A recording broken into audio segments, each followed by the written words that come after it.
We're in the Louvre, and we're looking at the monumental cycle by Peter Paul Rubens of Marie de Medici. There are 24 canvases that were painted by Rubens over a 4-year period with the help of his workshop. Now, according to the contract, he had to paint all the figures, but his assistants could certainly paint in much of the rest. This is a major commission by one of the most powerful women in Europe at this time, if not the most powerful woman. Her father was the Duke of Tuscany, and her husband was Henry IV, King of France.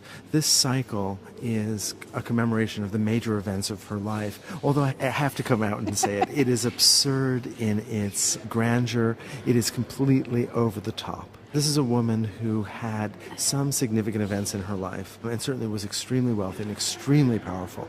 Nevertheless, Rubens clearly had to struggle and bring in every mythological stage prop that he could in order to complete a cycle that was, we can only say, dedicated to her ego. In reality, she had an interesting and problematic life. There were quite a number of scandals, and not least of which was when her son, who would be Louis XIII, he was too young to take the throne, and so she was in control of France as regent. But then when he finally came to age, she continued to reign. She wouldn't let him ascend to the throne, and when he was finally old enough and had the authority to be able to say, no, it's my turn, he actually banished her from France, and he wouldn't allow her to come back for years. And you get the sense of why, because she was obviously very ambitious, very powerful, and it might have been hard to rule in her presence. In her shadow, yeah. Let's take a look at the 9th painting in this series of 24. It is when she is coming to France from Italy.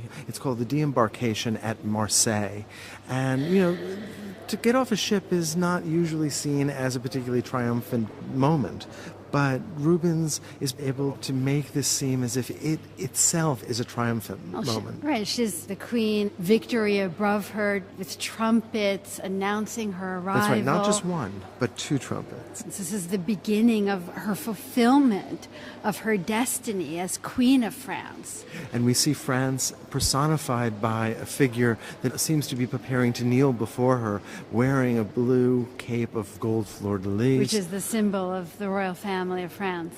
Behind her is a Knight of Malta that looks on, this fabulous ship, just heavily wrought. This sky in the most Baroque fashion is just swirling and full of energy, but that's nothing compared with what goes on below the gangplank. That's right. We have 3 nereids or sea nymphs below her, along with the gods of the sea, writhe and turn. Almost as if they are the sea themselves. It's as if their bodies are waves. There's just tremendous energy and real beauty. I mean, look at the colors and the understanding of the torsion of the body. The drama of their poses contrasts with the stateliness and the grandeur of Marie de Medici above. You'll notice that they are actually assisting by holding the ship fast to the land so that she can walk easily. They enable the pagan gods and goddesses and figures of victory are all there at the service of Marie de Medici's destiny as queen. And it's strange, she's a little bit set back compared to the sea nymphs who really occupy more than a third of the canvas. Okay, so I think we've made the point. It is completely over the top. But let's get really close and take a look at the paint. Okay.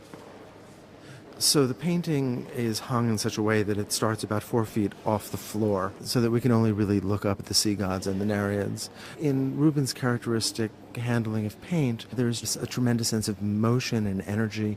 I'm really struck by the beard and the gray hair of the sea god in the foreground. If you look directly under him, you can see what look like raw strokes of paint. There's a kind of energy and a kind of facility that Rubens has. And then look at the coloration of the Nereids. They are full of pinks and yellows and greens and blues. And look at all the foreshortening that's going on. There's a post that one of the Nereids is holding onto and tying a rope around that's moving into outer space. That sea god that you talked about a moment ago reaches his hand back into space. Everything in the bottom of this canvas is in motion. I'm particularly taken by the way in which their eyes are absolutely alive with specks of white paint, which become this beautiful reflective surface. You also see that in the pearls in the hair of the women, and then you see it in the drips of water that come off their body.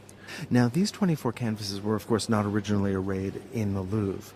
They were in the Palace of the Luxembourg Gardens, which was, in fact, Marie de Medici's own palace, and that was built to remind her of Florence. It's really fun to go from one to the other and read the story of these great moments of her life.